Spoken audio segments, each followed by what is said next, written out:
It was dark and clammy and damp in the tunnel.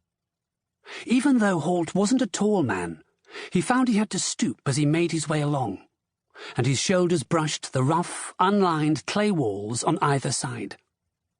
The flickering lamp held by the miner who was leading the way cast a dim yellow light, shot with grotesque shadows. "How far down are we?" Crowley asked from behind him. The thick, heavy air in the tunnel seemed to muffle his voice, although Halt could hear a note of nervousness in it. Crowley, like Halt, disliked cramped and confined spaces like this, preferring the clean open air of the forest and fields above ground. How miners could work in these conditions was beyond Halt's understanding. The miner turned back to face them briefly. "About 5 meters," he said. "We've been slanting down since we entered the tunnel. Not far to go now."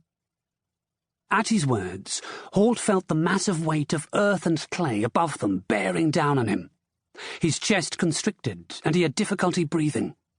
He felt his heart begin to race and paused, breathing slowly and deeply, allowing his tensed limbs and body to relax. The sooner they were out of here, the better it would suit him. Crowley, not noticing that Halt had stopped, bumped into him from behind and muttered an apology. "Mind this shoring," the miner said gruffly, indicating the timber frames that supported the walls and roof of the tunnel. "Knock one of these loose, and you'll likely bring the whole thing down on us." The two rangers started moving again, taking exaggerated care not to bump against the timber beams. In the distance, Halt fancied he could hear a faint clinking sound, metal on rock.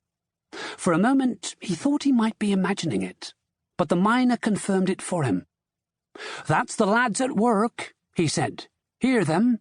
They're widening the gallery under the walls."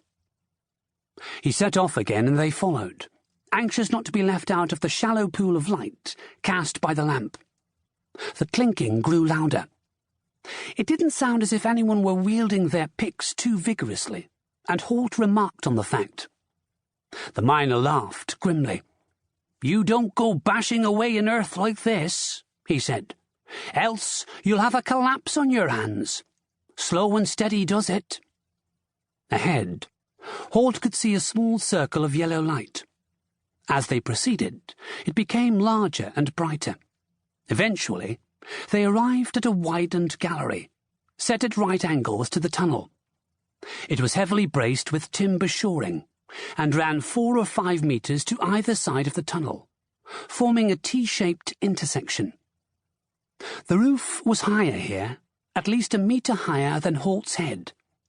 He sighed with relief and stood upright, easing his cramped back and shoulder muscles. He heard Crowley do the same.